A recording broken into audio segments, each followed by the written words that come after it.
Hello दोस्तों, नमस्कार। Santoshi IAS में आप सभी का एक बार फिर स्वागत है। आज यहाँ पर आपका बहुत इंपॉर्टेंट टॉपिक होने वाला है जेनेटिक्स। इससे पहले हमने 3 लेक्चर ऑलरेडी खत्म कर दिया है बायोलॉजी का। इससे पहले जो हमने एंशिएंट हिस्ट्री का, मॉडर्न हिस्ट्री का, इंडियन ज्योग्राफी का, वर्ल्ड ज्योग्राफी का सब कुछ कंप्लीट कर दिया है। जाके आप पीडीएफ डाउनलोड कर लीजिए, पढ़ लीजिए। मेरे चैनल पर कभी भी कोई चीज़ रैंडम नहीं होता, हर चीज़ एक अच्छे तरीके से आपको लाइब्रेरी की तरह पूरा प्लेलिस्ट बना है। जो चीज़ आप खोलेंगे वहाँ पर वो सभी सब्जेक्ट का एक पार्ट वाइज़ लेक्चर वाइज़ मिल जाएगा, ठीक है? यहाँ पर आज जो जेनेटिक्स शुरू होने वाला है, ये जो नए बच्चे हैं उनको बता देना चाहता हूँ। ये घटना चक्र का ही जो पूर्वावलोकन है, उसी को नोट से डायग्राम के फॉर्म में समझा दिया जाता है, ताकि आप जब घटना चक्र खुद से करें तो आपको बहुत कॉन्फिडेंस फील हो, ठीक है? और ये इस पीडीएफ को आप टेलीग्राम चैनल से फ्री ऑफ कॉस्ट डाउनलोड कर सकते हैं। कोई भी पेड मेरे चैनल पर नहीं चलाया जाता है, ठीक है? तो चलते हैं, हम शुरू करते हैं। यहाँ पर आज कुछ चेंज किए हैं। क्वेश्चन के बाद जब हम आप थ्योरी पढ़ लेंगे तो थोड़ा सा हम क्वेश्चन करेंगे। इससे आपको पता चलेगा कि आप क्वेश्चन आगे कर पा रहे हैं कि नहीं कर पा रहे हैं, ठीक है? और वो क्वेश्चन वही होंगे जो आपके पेपर में आईएएस या किसी भी पीसीएस में आए हुए होंगे। तो चलते हैं, बिना किसी देरी के हम शुरू करते हैं। जो लोग नए होंगे, अगर अच्छा लगेगा तो प्लीज चैनल को सब्सक्राइब कर दीजिएगा, वीडियो को लाइक कर दीजिएगा अगर आपको लगेगा कि हमने आपके साथ कुछ मेहनत किया है, ठीक है? तो चलते हैं, देखते हैं। यहाँ पर देखिए, जेनेटिक्स। जेनेटिक्स होता क्या? जब भी दिमाग में आए जेनेटिक्स, एक ही वर्ड याद रखिएगा। जो पीढ़ी दर पीढ़ी जो आनुवांशिक लक्षण होते हैं वो स्थानांतरित होते हैं, उसी को जेनेटिक्स कहते हैं। बस एक ही वर्ड में याद रखिएगा। सबसे ज्यादा ये पूछा जाता है कि ग्रेगर जॉन मेंडल के बारे में। देखिए, ग्रेगर जॉन मेंडल एक पादरी थे, एक चर्च में पुजारी थे, ठीक है? ये सोचिए, एक चर्च में पुजारी होकर इनको क्या कह दिया गया? आनुवांशिक का पिता, मतलब आधुनिक जेनेटिक्स का इनको पिता, मॉडर्न जेनेटिक्स का ये पिता कहलाए। क्यों? क्योंकि इनका खोज ही बहुत बृहद स्तर पे था, ठीक है? क्या किए थे ये? देखिए, ग्रेगर जॉन मेंडल। अब देखिए, इसके पीछे एक आप थोड़ा-सा मैं आप कॉन्सेप्ट देना चाहता हूँ। देखिए, जो ये ग्रेगर जॉन मेंडल हैं, इससे पहले आपने डार्विन का विकासवाद सिद्धांत पढ़ा होगा। डार्विन का विकासवाद सिद्धांत क्या कहता था कि जो ये जानवर होते हैं या कोई भी स्पीशीज होती है, वो समय के साथ अपने आप को ढालती है। जैसे कोई क्लाइमेट चेंज हुआ, कुछ भी परिवर्तन हुआ, तो उसके अकॉर्डिंग ढालती है। लेकिन उन्होंने ये नहीं बताया था, वो उन्होंने ये डिस्क्राइब नहीं किया था क्या रीजन होता है, क्या कारण होता है, कैसे कोई भी स्पीशीज अपने आप को ढाल लेती है इन्वायरमेंट में, ठीक है? लेकिन ग्रेगर जॉन मेंडल की जब इन्होंने बताया कि ऐसे, मतलब उन्होंने खोज किया, तो इससे ये पता चला कि जो भी पीछे बताए गए थे, किसके द्वारा? डार्विन के द्वारा, लेमार्क के द्वारा, वो सब इसी पर बेस है, ठीक है? तो ये बहुत इंपॉर्टेंट है कि ग्रेगर जॉन मेंडल जो हैं, उन्होंने ये बताया कि कोई भी जो पिछले साइंटिस्ट थे, कोई भी दिए थे डिफिनीशन, लेकिन उन्होंने डिस्क्राइब नहीं किया, इन्होंने अंदर जाके डिस्क्राइब कर दिया। तो ग्रेगर जॉन मेंडल कौन थे? एक पादरी थे। कहाँ के थे? ऑस्ट्रेलिया के एक पादरी थे, चर्च के पुजारी थे। इन्हें आधुनिक आनुवंशिकी का पिता कहा जाता है। बीपीएससी 2011 में यही पूछा गया है, जेनेटिक्स के पिता कौन है? Gregor John Mendel. अब यहाँ पर देखते हैं, मेंडल का प्रयोग 7 लक्षणों वाले उदर मटर पर हुआ था। यही क्वेश्चन पूछा गया है आपके पेपर में कि मेंडल ने अपना प्रयोग कहाँ पे किया था? तो देखिए, सिंपल ही क्वेश्चन है, बहुत टफ नहीं क्वेश्चन है। मेंडल ने अपना प्रयोग कहाँ पे किया था? मटर के पौधे पर किया था। कहाँ पर किया था? मटर के पौधे पे। गार्डन पी पाइसम सेटाइम द्वारा पर, ठीक है? तो इसी पर किया था, मटर के पौधे पर किया था। अब देखते हैं यहाँ पर, जेनेटिक्स शब्द किसने दिया था? बेटसन ने 1985 द्वारा जेनेटिक्स एक शब्द दिया था। मेंडल के सिद्धांत के आधार पर लैंगिक जनन पर आधारित था, ठीक है? अब देखिए, ये लैंगिक सेक्सुअल रिप्रोडक्शन क्या होता है, असेक्सुअल रिप्रोडक्शन क्या होता है, ये भी आपको याद रखना पड़ेगा। देखिए, जब सेक्सुअल रिप्रोडक्शन होता है, जो मनुष्य में होता है और जानवरों में होता है, वो क्या होता है? वो सेक्सुअल रिप्रोडक्शन होता है। आज सेक्सुअल रिप्रोडक्शन का अगर मैं एग्जांपल, एक सिंपल एग्जांपल मैं देना चाह रहा हूँ, तो अभी प्रेजेंट टाइम में कौन सा खेती का सीजन चल रहा है? आलू बोने का सीजन चल रहा है। तो आलू क्या लाते हैं? जब आलू उसके वहां से कोल्ड स्टोर से लाया जाता है, तो उसको क्या किया जाता है? कुछ दिन के लिए रख दिया जाता है। क्यों? क्योंकि इसलिए रखा जाता है ताकि उसमें से थोड़ा-सा, जैसे मतलब ये आलू है, ठीक है? अब ये आलू इसमें से, इतना गोल आलू नहीं होता, ऐसे ही याद रख, ऐसे, ठीक है? इसमें से कुछ निकल जाता है, ठीक है? क्या उसमें से थोड़ा-सा, मतलब थोड़ा-सा पौधे टाइप निकलने लगता है, ठीक है? तो वो किसका एग्ज़ाम्पल होगा? वो असेक्सुअल रिप्रोडक्शन का, अलैंगिक जनन का एग्ज़ाम्पल होता है। और लैंगिक जनन का ये तो जानते ही हैं आप सब। तो ये जो अलैंगिक जनन होता है, ऐसे क्वेश्चन एक बार पूछ लिया गया था कि अगर क्लोन जो होता है, क्लोन किसका एग्ज़ाम्पल हो सकता है? तो क्लोन अलैंगिक जनन। देखिए, जो अलैंगिक जनन होता है, उसमें जो भी आगे जो पीढ़ी बनती है, आगे जो स्पीशीज़ निकलती है, वो सेम टू हूबहू वैसे ही होती है। लेकिन जो लैंगिक जनन में होता है, इसमें कुछ डिफरेंस होता है। हो सकता है माता को पा जाए, हो सकता है पिता को, या किसी, पता चला माता-पिता को नहीं पाया, किसी और को पा गया, ठीक है? बहुत ही ऐसे मतलब एग्जाम्पल होते हैं कि वो माता-पिता को नहीं, किसी और को पा गया। उसी मतलब खानदान में ही दादा को पा गया, दादी, किसी बच्चा किसी का भी चेहरा रख लिया, ठीक है? तो ऐसे भी होता है। तो लैंगिक जनन में क्लोन वाला नहीं हो सकता, लेकिन अलैंगिक जनन में, असेक्सुअल रिप्रोडक्शन में क्लोन हो सकता है, क्योंकि उसमें एकदम सेम टू जैसे आलू है वैसे ही आलू निकलेगा, दूसरा नहीं निकलेगा, ठीक है? ये नहीं कि व्हाइट वाला एक रेड आलू होता है, एक व्हाइट, तो रेड व्हाइट ही वाला आलू निकलेगा, ठीक है? तो ये असेक्सुअल रिप्रोडक्शन होता है, देखिए। अब देखिए, मेंडल का आनुवंशिकता का 3 नियम था। अब देखिए, ये पूछा नहीं जाता आपके पेपर में इतना डिटेल में, जैसे जो 10th हाई स्कूल उसमें पूछा है। सिर्फ आपको इतना याद रखना है, मेंडल के आनुवंशिकता का 3 नियम कौन था? तो पहला नियम कौन था? प्रभाविता का नियम, लॉ ऑफ डोमिनेंस होता है, जिसमें क्या होता है, और ये पहले दूसरा भी देख लेते हैं। स्वतंत्र अपव्यूहन का नियम, F2 में स्वतंत्र अपव्यूहन, और एक होता है पृथक का नाम, law of segregation, law of assortment, ये दूसरा है और ये तीसरा है।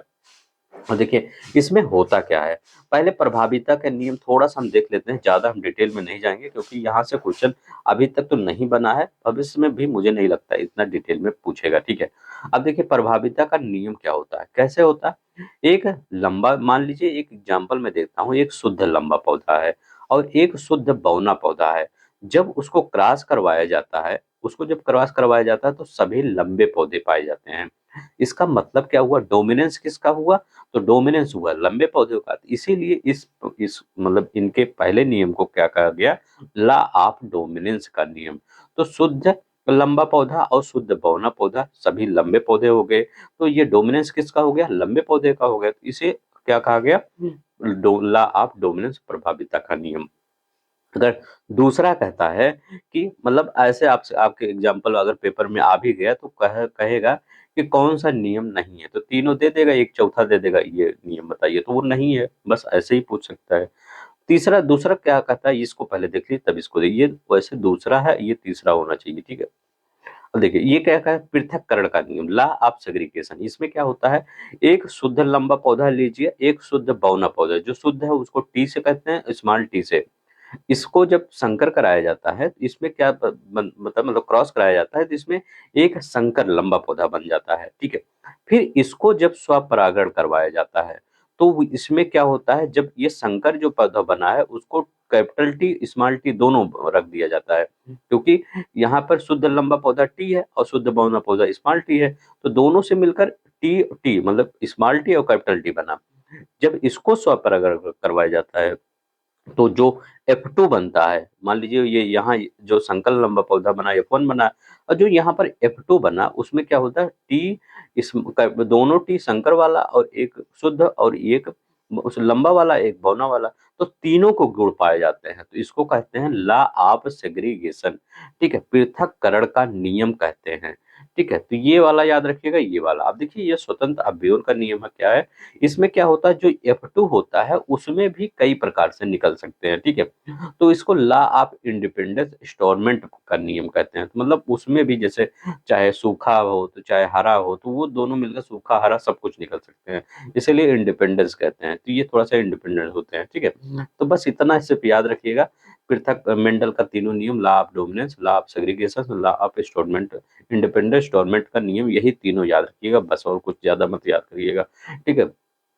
अब देखते हैं यहाँ पर ये क्वेश्चन, ये 2014 में मेंस में पूछा गया था, यूपी पीसीएस के पूछा गया था। छिपकली से रिलेटेड, तो छिपकली में क्या होता है, छिपकली में लिंग गुणसूत्र नहीं होते हैं। क्या होता है, छिपकली में लिंग गुणसूत्र नहीं होते हैं। इनके लिंग का निर्धारण पर्यावरणीय ताप पर, जितना गर्मी होता है उससे पता चलता है। ये मतलब छिपकली बनेगी या उसका मेल या फीमेल कैसे बनेगा, वो किस पर डिपेंड होता है, वो टेम्परेचर पर डिपेंड होता है। तो ये क्वेश्चन याद रखिएगा, ये कहाँ पर कैसे डिपेंड होगा, ये टेम्परेचर पर डिपेंड होगा छिपकली के लिंग। ठीक, इतना याद रखेंगे आप। अब देखिए यहाँ पर क्या याद रखेंगे, यहाँ पर हम देखेंगे क्रोमोसोम स्ट्रक्चर। ये क्रोमोसोम स्ट्रक्चर है, इसका पूरा हम डिटेल में देखेंगे, कौन खोज करता था, कैसे हुआ। ठीक है, यहाँ से भी क्वेश्चन आपके पेपर में बना है।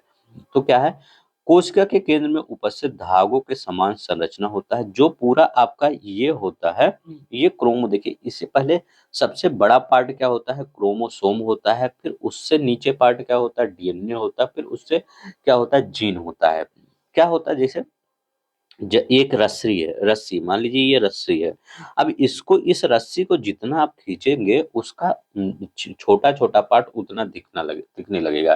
ठीक है, दो मान लीजिए जो रस्सी है वो क्रोमोसोम हुआ, फिर उसको थोड़ा सा और खींचेंगे तो वो क्या बन जाता है, यहाँ पर एक फिगर होगा, ये देखिए, ये क्रोमोसोम है। अब जब इसको थोड़ा सा और खींचेंगे तो ये क्या बन गया, ये डीएनए बन गया। क्या बन गया, ये देखिए यहाँ पर डीएनए है, तो ये डीएनए बन गया। अब इसी रस्सी को थोड़ा सा और खींचेंगे तो वो जाके जीन दिखने लगता है। ठीक है, तो एक ही रस्सी में, उसी में क्रोमोसोम, उसी में डीएनए, उसी में जीन। ठीक है, अभी हम आगे बताएंगे डिटेल में, यहाँ पर फिर देखते हैं। धागों के समान संरचना होती है। अब देखिए क्रोमोसोम खोजकर्ता कौन, कार्ल विलियम वान नगेली 1882 ईस्वी में। वंशागत का वाहक होता है। ये क्वेश्चन एमपी पीसीएस में आया हुआ है, बीपीएससी में शायद आया हुआ है।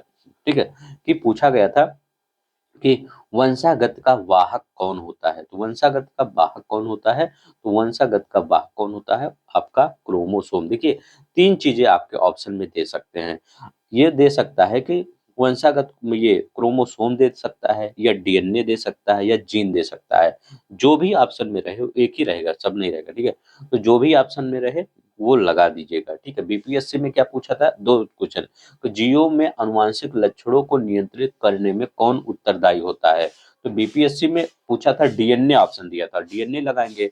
और जो आरएएस राजस्थान पीसीएस में आया था उसमें दिया था, जीवों में आनुवांशिक लक्षण पाए जाते हैं, कैसे पाए जाते हैं, तो किसके द्वारा पाए जाते हैं, क्रोमोसोम के द्वारा। किसके द्वारा, क्रोमोसोम के द्वारा। ठीक है, तो कुछ भी ऑप्शन रहे आप लगाइएगा। आनुवांशिक लक्षणों को प्रसारित करने का माध्यम क्या होता है, क्रोमोसोम होता है। तो आनुवांशिक लक्षणों को प्रसारित करने का माध्यम क्रोमोसोम होता है। प्रजातियों में क्रोमोसोम की संख्या स्थिर व निश्चित होती है।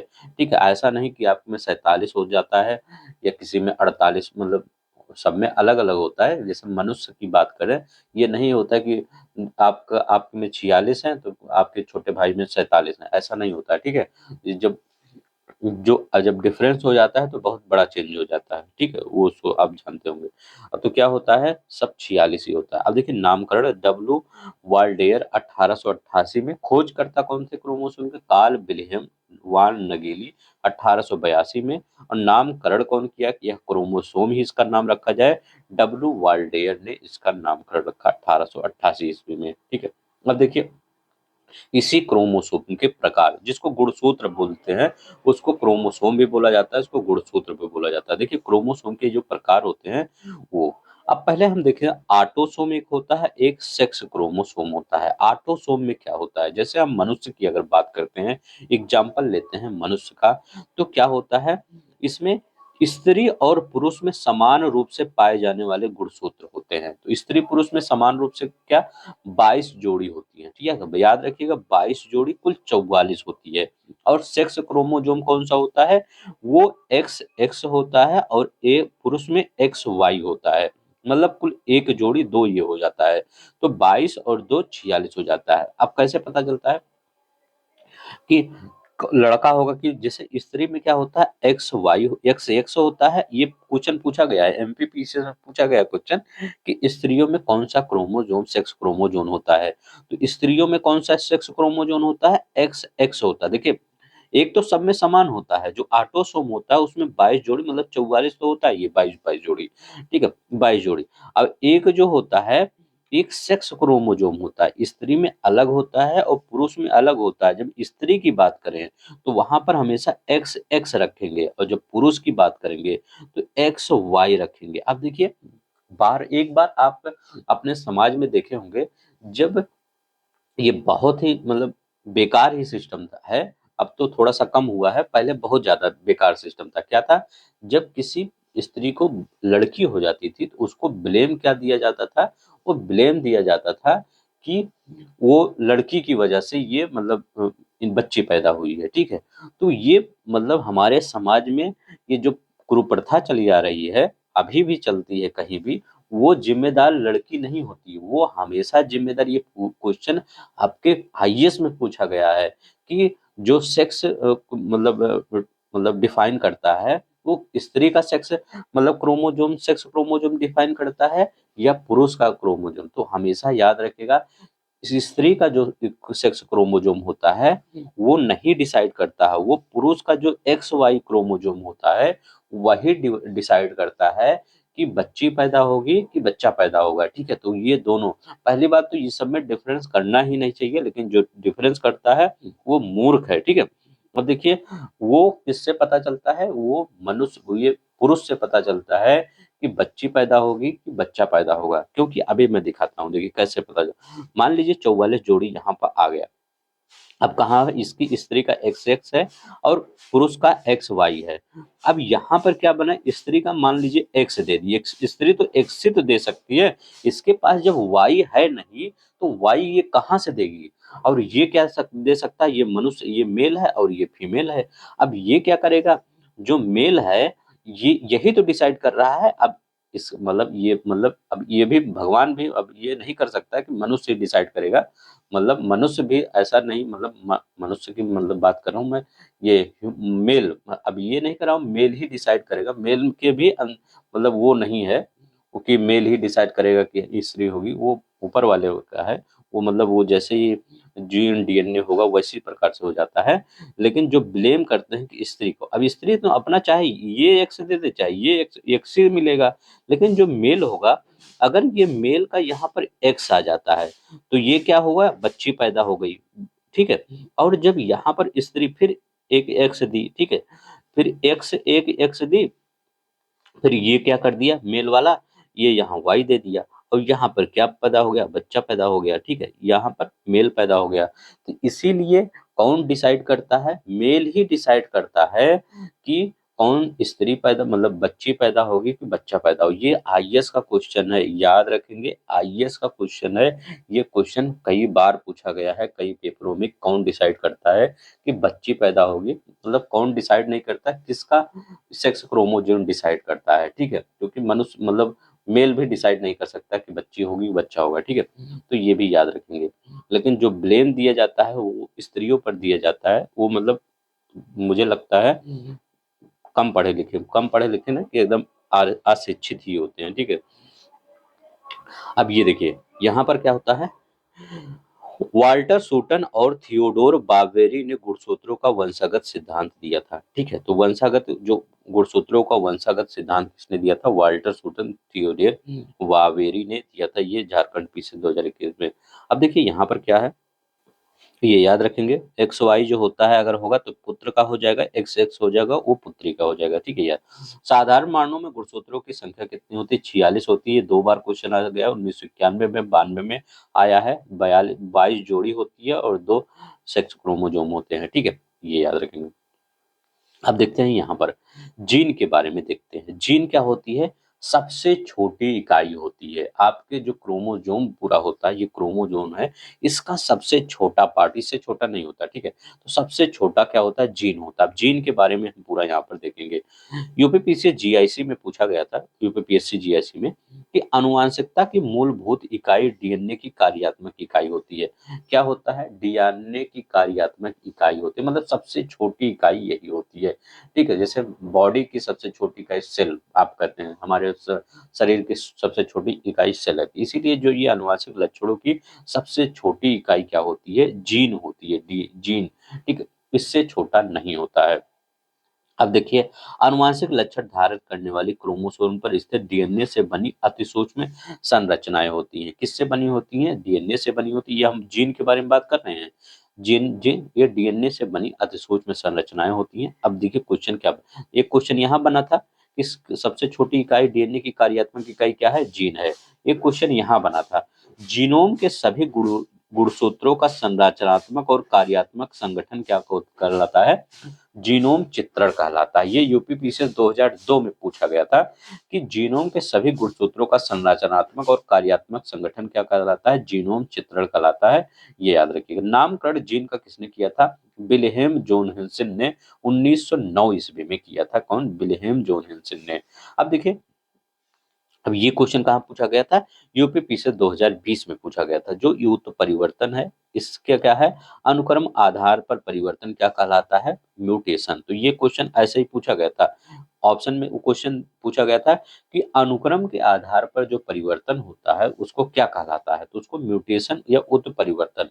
उत्परिवर्तन का सिद्धांत ह्यूगो डी ब्रिजो ने दिया था। किसने दिया था? Hugo de bridge. इसको हम आगे पिछले वाले चैप्टर में पढ़ा चुके हैं। नीचे सभी वीडियो का लिंक दिया रहता है, आपको जाकर देख लिया करिए सभी वीडियो। अब देखिए, जियो का अनुक्रम जीनोम का रहा था। अभी जीनोम के बारे में भी देखेंगे। जंपिंग जीन के बारे में भी क्वेश्चन पूछा गया है। खोजकर्ता कौन था? बारबरा मैलीटॉक। ठीक है, ये क्वेश्चन कहाँ पर पूछा गया था? ये क्वेश्चन शायद आपका पीसीएस में ही पूछा गया था। ठीक है, कि जंपिंग जीन या प्लावमान जीन इसको बोला जाता है, इसके खोजकर्ता कौन थे? तो प्लावमान के खोजकर्ता कौन थे? Barbara melty talk. इनको यूएसए के थे। नोबेल पुरस्कार 1983 में मिला था। ऐसे आनुवंशिक तत्व जो एक गुणसूत्र में एक स्थान से दूसरे स्थान पर जाने में समर्थ होते हैं उनको जंपिंग जीन, जैसे जंप नहीं करते कि जंपिंग जीन क्या होता है, तो ऐसे आनुवंशिक तत्व जो एक गुणसूत्र से में एक स्थान से दूसरे स्थान पर जाने में समर्थ होते हैं उनको देखिए क्या होता है? जैसे जीन, ये पूरा गुणसूत्र है, ये आपका क्रोमोसोम है। अब यहाँ पर जीन पड़ा है तो यहाँ से यहाँ जा सकता है, यहाँ से यहाँ जा सकता है, यहाँ पे यहाँ जा सकता है, उसी को जंपिंग जीन कहते हैं। यही सब याद रखिएगा। इसका खोज करता, देखिए, सर्वप्रथम मक्का में प्रयोग कोशिका में डीएनए के खंड में जंपिंग जीन का पता चला था। तो ये भी क्वेश्चन आया हुआ है, सबसे पहले कहाँ पर पता चला गया था जंपिंग जीन का? ठीक है, ट्रांसपोज जिसको कहा जाता है ट्रांसपोजन पोजोन। ठीक है, अब देखिए जीन, जीन के बारे में थोड़ा सा देख लेते हैं। नामकरण विलियम जोन्सन। आनुवंशिकता की इकाई जिसके द्वारा पैतृक लक्षणों का निर्धारण होता है। डीएनए की कार्यात्मक इकाई आनुवंशिकता की इकाई होता है। तो डीएनए की कार्यात्मक इकाई थोड़ा सा और यहाँ है। ठीक है, अब देखिए यहाँ पर 1993 में यही क्वेश्चन पूछा गया था आपके पेपर में कि प्लावमान जंपिंग जीन का सिद्धांत का प्रतिपादन किसने किया था? तो अभी हमने क्या बताया था? जंपिंग जीन का प्रतिपादन किसने किया था? कहाँ पे गया? ये है, आईएएस में क्वेश्चन पूछा था। Barbara multi talk. ठीक है, यह देखिए, बारबरा मल्टी टॉक, ये आपका आंसर सही होगा। तो इन्होंने किया था जंपिंग जीन के सिद्धांत। तो देखिए ऐसे क्वेश्चन अब कहाँ पे आएंगे? आपके पीसीएस में आने के बहुत ज्यादा चांस हो जाते हैं कि जो वन लाइनर क्वेश्चन होते हैं अक्सर वो पूछ लिए जाते हैं पीसीएस में, किसी भी पीसीएस में, चाहे बीपीएससी हो चाहे यूपीपीसीएस हो। ठीक है, अब देखते हैं यहाँ पर। अब देखिए, हम डीएनए और आरएनए की बात करेंगे। ठीक है, पहले आप देखेंगे ये न्यूक्लिक अम्ल का होता है, ये न्यूक्लियस में पाया जाता है इसलिए इसको न्यूक्लिक अम्ल कहते हैं। क्यों? क्योंकि ये न्यूक्लियस में पाया जाता है इसलिए न्यूक्लिक अम्ल। अब देखिए, इसी न्यूक्लिक अम्ल में डीएनए और आरएनए मौजूद होता है।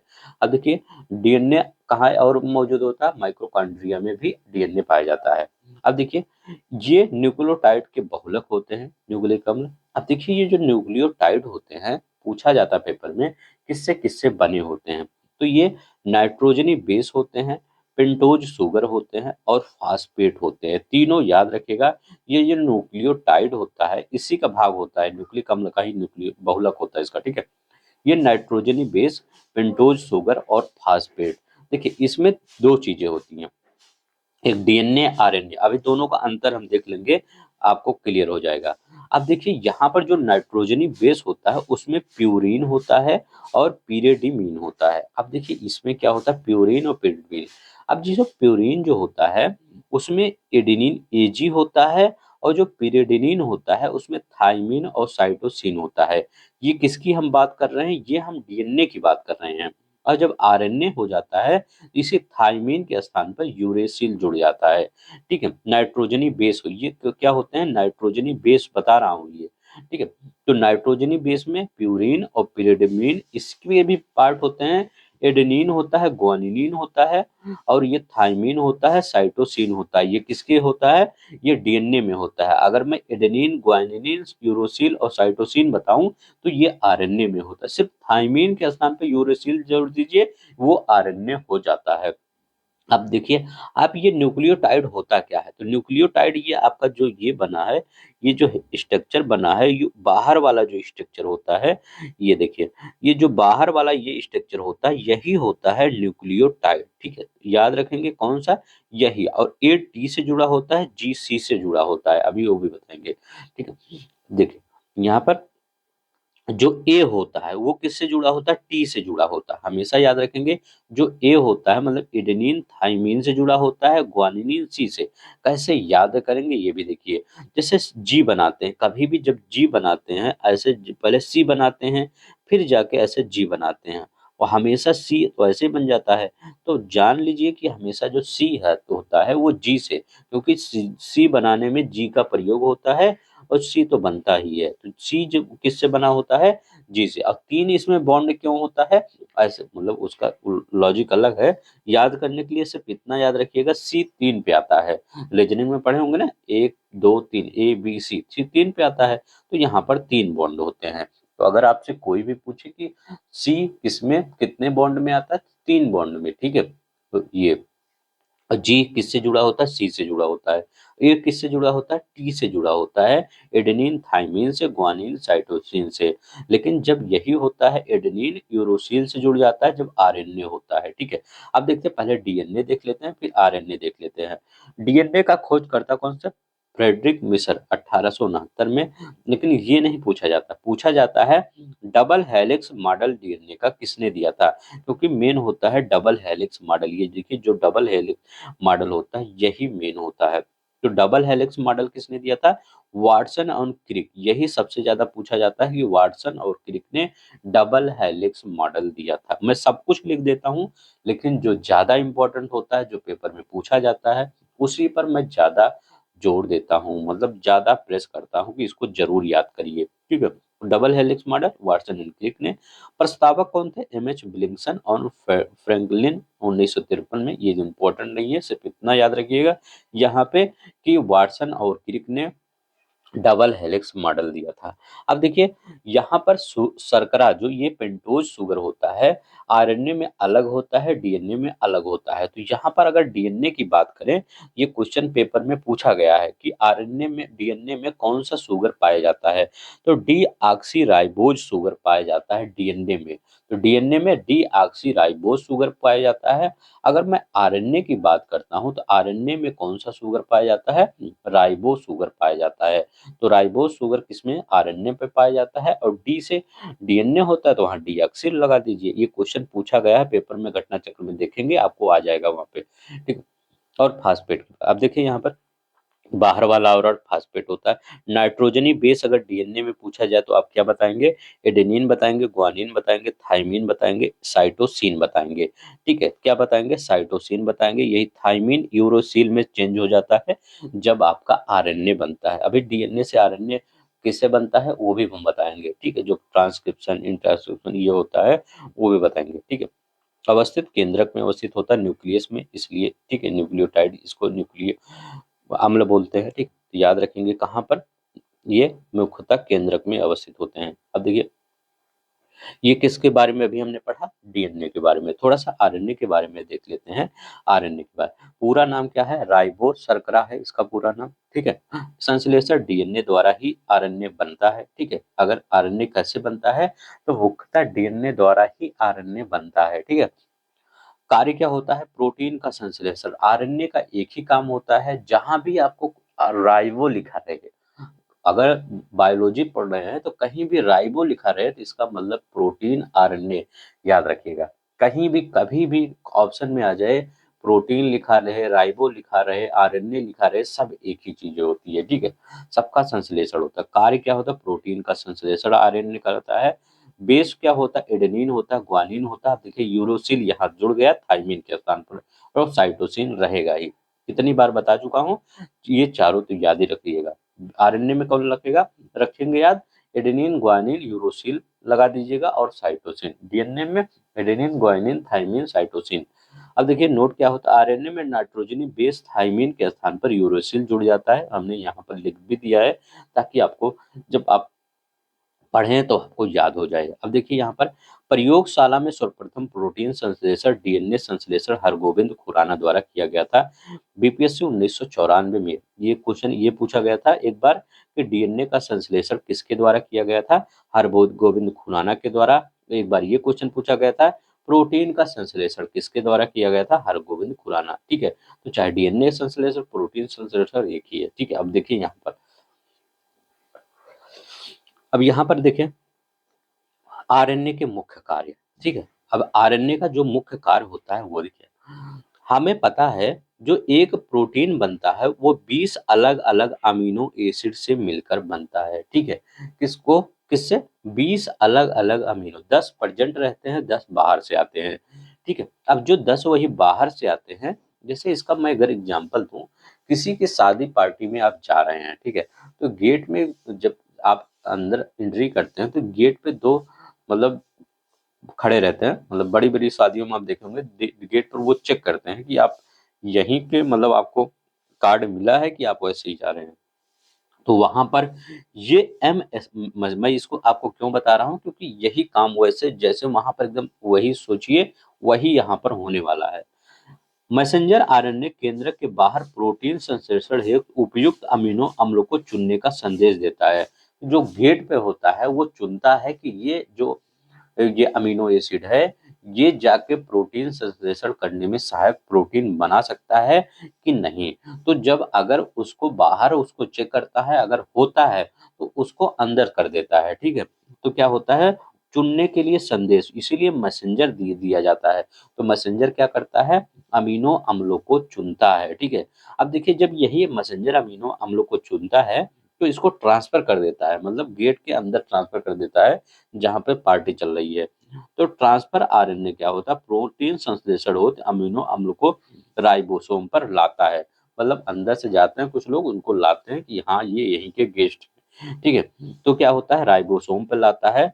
और तीसरा आरएनए, एक एमआरएनए होता है, एक टीआरएनए होता है, एक आरएनए मतलब राइबोसोम आरएनए। प्रोटीन संश्लेषण में ये सहायक होते हैं राइबोसोम, ठीक है। तो ये क्या होता है, पहले एम क्या होता है, चुनता है कि हाँ ये प्रोटीन संश्लेषण में सहायक होते हैं। टीआरएनए में ट्रांसफर कर देता है, अंदर जाते हैं।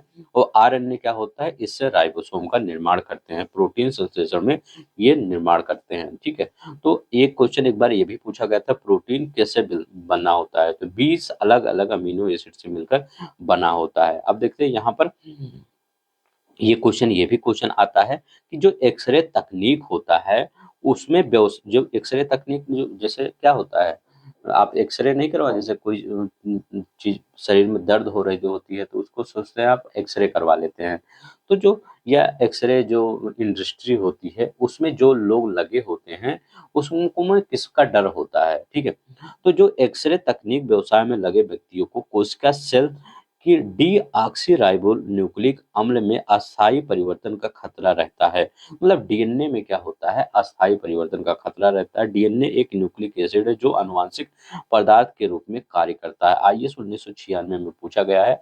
सिर्फ आप इतना ही याद रखिएगा कि कहाँ पे मतलब अगर एक्सरे इंडस्ट्री में काम कर रहे हैं, जहाँ पर एक्सरे का काम होता है, वहाँ पर जो व्यक्ति काम कर रहे हैं उनको किसका खतरा बना रहता है, तो किसका, डीऑक्सीराइबो न्यूक्लिक एसिड डीएनए में अस्थायी परिवर्तन का खतरा बना रहता है। किसमें, डीएनए में अस्थायी परिवर्तन का खतरा बना रहता है। अब देखिए ये क्वेश्चन आपके जब कोरोना था उसमें काम आता है, ठीक है। डीएनए से आरएनए जब बनता है तो वो ट्रांसक्रिप्शन कहलाता है। अब आरएनए से जब प्रोटीन बनता है तो वो ट्रांसलेशन कहलाता है। लेकिन जब आरएनए से डीएनए बनता है तो रिवर्स ट्रांसक्रिप्शन कहलाता है। तो ये याद रखेंगे कि डीएनए से आरएनए जब बनता है तो वो क्या कहलाता है, ट्रांसक्रिप्शन कहलाता है। आरएनए से डीएनए बनता है तो रिवर्स है। लेकिन जब आरएनए से प्रोटीन बनता है वो ट्रांसलेशन कहलाता है। कभी भी प्रोटीन से आरएनए नहीं बनता है, ठीक है। तो यह याद रखिए प्रोटीन से, क्योंकि यहाँ पर देखिए पीछे लाइन नहीं है, ठीक है। आरएनए से प्रोटीन बनता है लेकिन आरएनए से ये प्रोटीन से आरएनए नहीं बनता। यहाँ पर देखिए आरएनए से क्या बन रहा है, प्रोटीन राइबोसोम मतलब प्रोटीन बन रहा है, ठीक है। तो यहाँ देखिए प्रोटीन संश्लेषण में सहायक, ये आरएनए से ही प्रोटीन बन रहा है, मतलब ट्रांसलेशन हो रहा है यहाँ पर, ठीक है। तो ये याद रखेंगे। अब चलते हैं थोड़ा क्वेश्चन देख लेते हैं कि क्वेश्चन कैसे कैसे पूछा जाता है। प्लावमान जीन, जंपिंग जीन, अभी ये क्वेश्चन पूछे थे तो ये सिद्धांत किसने प्रतिपादित किया था, तो बारबरा मैकलिंटॉक ने ये प्रतिपादित किया था। अब देखिए यहाँ पर क्या कहा था, डीएनए में मौजूद शर्करा होती है। यूपीपीसीएस मेंस 2016 का क्वेश्चन होता है कि डीएनए में शर्करा कौन सा होता है, तभी हमने क्या बताया था, डी ऑक्सी राइबोज शर्करा होती है, ठीक है। क्या होते हैं, डी ऑक्सी राइबोज शर्करा। प्लीज जो लोग नए होंगे, अगर आपको अच्छा लग रहा होगा प्लीज सब्सक्राइब कर दीजिए, चैनल को लाइक कर दीजिए, ठीक है। मनुष्य में कौन से क्रोमोसोम से मिलने से बालक का जन्म होता है। अब बालक का जन्म होना है, ठीक है। तो किस कौन सा क्रोमोसोम मिलेगा जिससे बालक का जन्म होगा, तो पुरुष का कौन सा मिलेगा, एक्स मिले वाई मिलेगा, ठीक है। और स्त्री का कौन सा मिलेगा, एक्स मिलेगा, क्योंकि स्त्री में तो एक्स एक्स ही है, तो उसमें तो एक्स देगा, मतलब एक्स देंगी स्त्री। और वहां पर पुरुष का एक्स वाई है तो पुरुष अपना वाई दे देगा। तो ये क्या हो, बालक का जन्म होगा। अगर एक्स पुरुष भी दे देता, यहाँ पर जो मेल है ये भी दे देता, तो यहाँ पर गर्ल्स का जन्म हो जाता है, ठीक है। तो पुरुष का वाई, स्त्री का एक्स जो होता है वो क्या कहलाता है, वो बालक का जन्म होता है। कहाँ पर, 2005 में क्वेश्चन ये देखिए आया था। पुरुष का जीन संगठन होता है, अभी हमने क्या कहा, स्त्री का क्या होता है, एक्स ही एक्स होता है। ये डिसाइड नहीं करता कि बच्ची होगी कि बच्चा होगा, ये पुरुष डिसाइड करता है कि बच्चा होगा कि बच्चे होगे। तो पुरुष का जीन संगठन क्या होता है, एक्स वाई होता है। बीपीएससी 1999 में देखिए क्वेश्चन आया हुआ है। अगर आपको डेली ही थोड़ा सा क्वेश्चन चाहिए कि मतलब जब मैं चैप्टर पढ़ाऊँ तो लास्ट में कुछ क्वेश्चन करवा दूँ, तो अगर आप कमेंट में कर दीजिएगा तो मैं 5 मिनट लगता है, इसमें ज़्यादा नहीं लगेगा, क्योंकि मैं सब कुछ वो आगे पढ़ा ही देता हूँ। 5 से 10 मिनट में करवा दूंगा तो आपको पता चल जाएगा कि हाँ किस प्रकार से क्वेश्चन बन रहे हैं। अग्रलिखित व्यवसाय में लगे व्यक्तियों में कौन से व्यक्तियों को कोशिकाओं के डीएनए में अस्थायी परिवर्तन का खतरा बना रहता है, तो कौन से, जो एक्सरे तकनीक मतलब एक्सरे टेक्नोलॉजी में जो काम करते हैं उसमें क्या होता है, ये डीएनए परिवर्तन में खतरा बना रहता है। तो कौन सा आपका सही होगा, सिर्फ ए वाला आपका सही होगा, ठीक है। कोयले में नहीं कोई, ठीक है। रंगरेज रंग साजन इसमें नहीं, अनुसरण ये भी नहीं, सिर्फ सिर्फ कोयला में, ठीक है। आईएएस 1996 में क्वेश्चन आया है आपके पेपर में, ऐसा आ सकता है पेपर में, ठीक है। अब देखिए गुणसूत्रों की वंशागत का सिद्धांत दिया था, तो गुणसूत्रों की वंशागत का सिद्धांत किसने दिया था, शूटर और बावेरी ने दिया था। किसने दिया था, गुणसूत्रों की वंशागत का सिद्धांत शूटर और बावेरी ने दिया था। झारखंड पीछे 2021 में क्वेश्चन। जीव की अनुवांशिक लक्षण संतान में पाए जाते हैं। अब देखिए यहाँ पर कह रहा है राइबोसोम, प्लाज्मा, लाइसोसोम। देखिए कितना सिंपल क्वेश्चन है, क्रोमोसोम के द्वारा, ठीक है। अब देखिए यही क्वेश्चन मैं बता रहा था कि 2016 बीपीएससी में क्या पूछा गया, जीवों में अनुवांशिक लक्षणों को नियंत्रण और निम्नलिखित उत्तरदायी कौन होता है, तो यहाँ पे कौन सा होता है, डीएनए। कभी भी चाहे डीएनए दिया रहे, चाहे आरएनए दिया, वो सॉरी डीएनए दिया रहे, चाहे क्रोमोसोम दिया रहे, चाहे जीन दिया रहे, तीनों में कुछ भी दिया रहे, आप तीनों ही लगाइएगा, ठीक है। मतलब एक ही लगाना होगा वहां पे, तो ठीक है। तो अनुवांशिक लक्षण संतान में डीएनए द्वारा, क्रोमोसोम द्वारा या जीन द्वारा। देखिए यहाँ पर जीनोम चित्र, जीनोम मैपिंग का संबंध किससे है, तो जीनोम मैपिंग का संबंध जीन्स के चित्रण से है, ठीक है।